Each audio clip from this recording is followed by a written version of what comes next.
স্বাধীনতা পরবর্তী ইতিহাসে ২৪ জুলাই গণহত্যা ইতিহাসের নৃশংসতম ঘটনা হিসেবে বিবেচিত। ছাত্র জনতার শান্তিপূর্ণ আন্দোলনে নির্বিচারে গুলি চালিয়ে হত্যা করা হয় শত শত তরুণকে। সেই নির্দেশনা এসেছিল সরাসরি সাবেক প্রধানমন্ত্রী শেখ হাসিনার কাছ থেকে, যার সত্যতা যাচাই করেছে সংবাদ মাধ্যম বিবিসি। এদিকে ওই সময়ের ঘটনায় গণহত্যার দায় স্বীকার করে রাজসাক্ষী হয়েছেন তৎকালীন পুলিশ প্রধান চৌধুরী আব্দুল্লাহ আল মামুন। তবে কি এবার সর্বোচ্চ শাস্তির মুখোমুখি হচ্ছেন শেখ হাসিনা? বিস্তারিত আরিফ হাসানের প্রতিবেদনে। বাস্তবতা তাদের মানতে হবে, আর যদি না মানে কিছু করার নাই।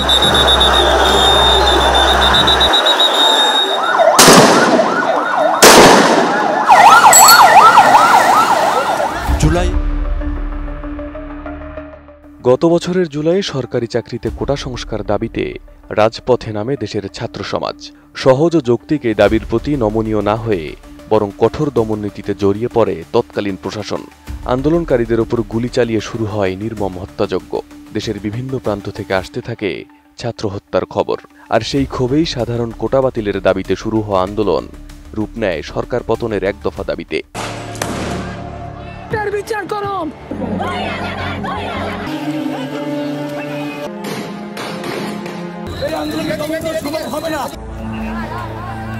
অ্যান্টিব্যাকটেরিয়াল অ্যাডিটিভ যুক্ত সেরা ওয়াটার ট্যাঙ্ক বিশুদ্ধ পানিতে ব্যাকটেরিয়া জন্মাতে দেয় না।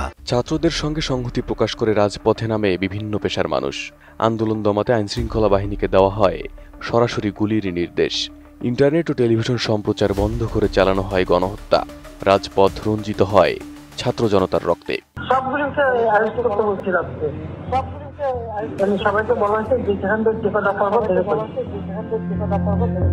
আন্দোলন তীব্র থেকে তীব্রতর হতে থাকে। জীবনের মায়া ত্যাগ করে জনগণ নামে সরকার পতনের লড়াইয়ে অবশেষে আসে সেই ঐতিহাসিক ৫ আগস্ট। ছাত্র জনতার ক্রমবর্ধমান আন্দোলনের মুখে পদত্যাগ করে দেশ ত্যাগে বাধ্য হন তৎকালীন প্রধানমন্ত্রী শেখ হাসিনা। অবসান ঘটে দেড় যুগের স্বৈরশাসনের। দেশের রাজনৈতিক পট পরিবর্তনের ১ বছর পূর্ণ হতে চলেছে। আন্তর্জাতিক অপরাধ ট্রাইব্যুনালে শেখ হাসিনা সহ তৎকালীন প্রশাসনের বিরুদ্ধে গণহত্যা ও মানবতা বিরোধী অপরাধের বিচার শুরু হয়েছে। এরই মধ্যে শেখ হাসিনার একটি কল রেকর্ড প্রকাশ পেয়েছে, যেখানে আন্দোলন দমন করতে ছাত্র জনতার ওপর মরণঘাতী অস্ত্র ব্যবহারের নির্দেশ দিতে শোনা যায় তাকে। সংবাদ মাধ্যম বিবিসি ওই অডিওর সত্যতা যাচাই করে অনুসন্ধানী প্রতিবেদন করেছে। কল রেকর্ডটি আদালতে উপস্থাপনের প্রস্তুতি নিচ্ছে প্রসিকিউশন।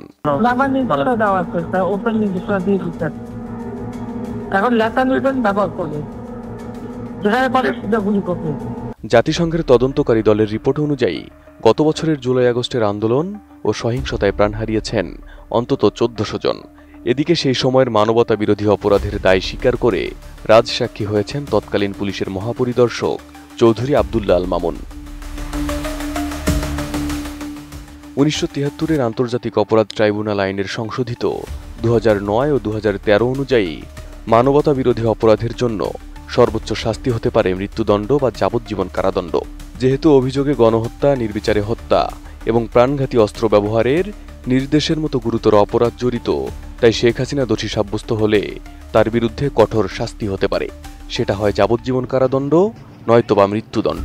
এর আগে একই আইনে যুদ্ধাপরাধের অভিযোগে বাংলাদেশ জামায়াতে ইসলামীর কাদের মোল্লা, আলী আহসান মোহাম্মদ মুজাহিদ এবং বিএনপি নেতা সালাউদ্দিন কাদের চৌধুরী সহ মোট ৬ জনের মৃত্যুদণ্ড কার্যকর করা হয়। Arif Hasan, ATN news.